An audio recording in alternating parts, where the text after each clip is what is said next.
Abang mungkin ini sebagai seorang praktisi hukum, Abang melihat kasus ya kemarin sudah divonis nih ya Iya, Harvey iya, Mois betul. dengan tuntutan ya dengan vonis yang itu lebih ringan daripada tuntutan jaksa. Gimana Bang menanggapinya Bang? Nah, kalau lebih ringan, maka pemahaman saya boleh, nggak ada masalah. Lebih ringan dari tuntutan jaksa, tetapi sudah di atas separuh.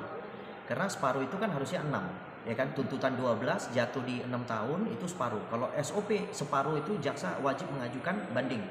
Nah, ini sudah lebih dari separuh, kayaknya jaksa udah nggak perlu lagi mengajukan banding, ya kan? Jadi jaksa lebih baik menerima.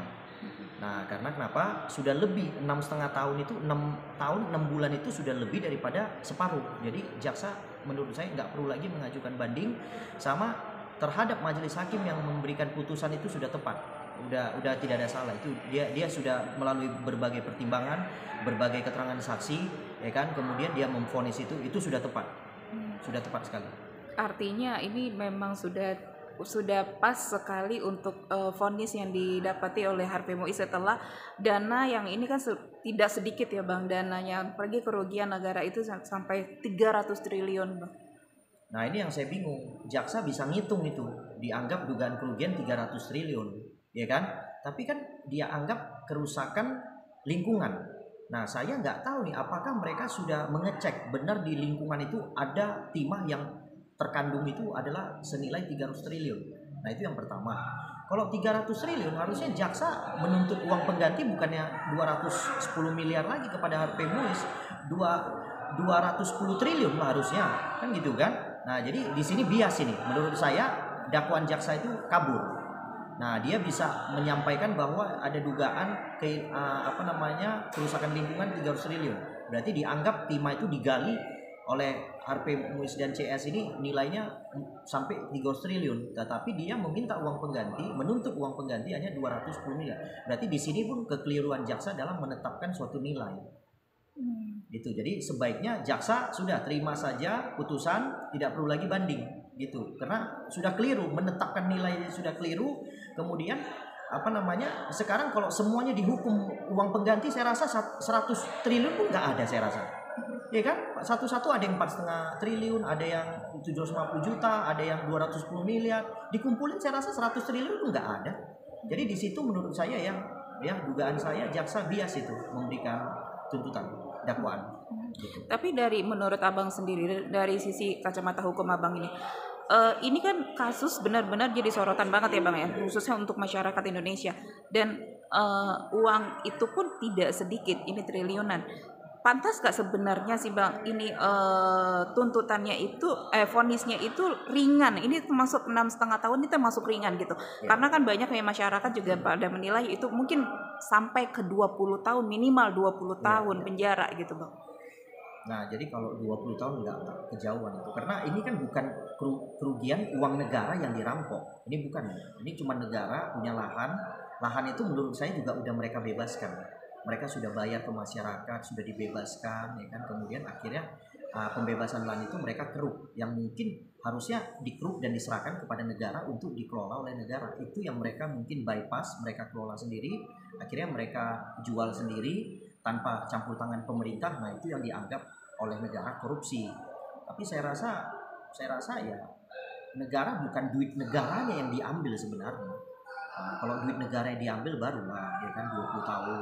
Ya kan ini kan bukan duit negara utuh-utuh di bank ditarik keluar atau dihilangkan bertriliun-triliun kayak anggaran negara diambil, ya kan, terus tidak disalurkan ke masyarakat, terjadi menggelapkan dana anggaran negara. Nah, itu baru bertahun-tahun. Kalau ini kan enggak, ini orang itu pasti udah bebaskan lahan masyarakat. Ini semua di Bangka itu kayak lahan masyarakat tuh. Babel itu Bangka itu. Lahan masyarakat saya bebaskan, saya beli misalnya, saya bayar masyarakat, habis itu saya ambil, saya gali sendiri, saya siapkan alat sendiri, saya gali sendiri, saya kelola sendiri, baru saya jual keluar. Nah, saya tidak melalui campur tangan pemerintah. Nah, itu yang kemudian dianggap merugikan negara, tapi tidak secara aktual yang merugikan negara. Bukan uang negara yang dirampok, bukan.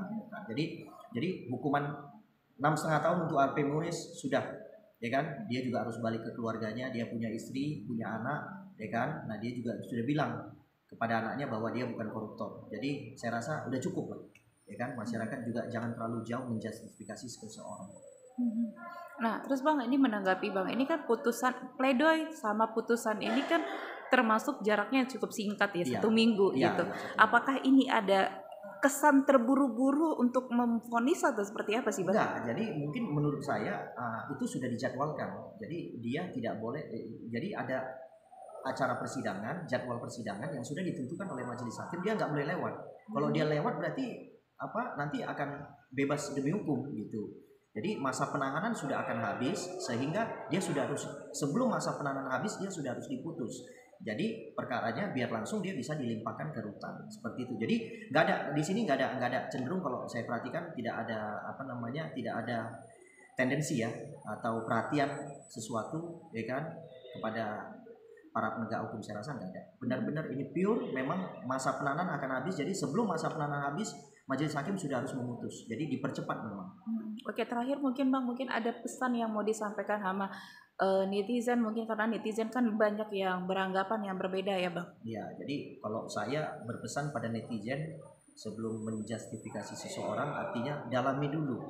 Ya, dalami dulu secara aspek hukum ya, artinya bertanya kepada para ahli ya kan, kemudian mengetahui langsung. Kalau kebanyakan netizen ini kan tidak mengetahui langsung, tidak melihat langsung, cuma mendengar isu. Isu itu kan bisa aja separuh-separuh, ya kan, tidak utuh dia, ya kan. Informasi itu kan, kalau isu itu kan tidak utuh. Nah, tapi kalau kami orang hukum harus memperhatikan secara keseluruhan, secara dari awal sampai akhir. Nah, rangkaiannya dari awal sampai akhir baru kita bisa menentukan sesuatu, memberikan kesimpulan gitu. Nah, tapi untuk netizen ya kan, belajar hukum lagi ya kan, artinya banyak membaca ya kan, nggak, bukan kuliah ya, saya bilang banyak membaca, memahami suatu perkara, kemudian mengikuti perkara, kemudian jangan dipotong-potong, jangan menerima informasi yang dipotong-potong. Apabila Anda menerima informasi yang dipotong-potong, nah, maka Anda akan mengeluarkan kesimpulan yang juga sepotong-sepotong, bias jadinya gitu. Oke, cakep.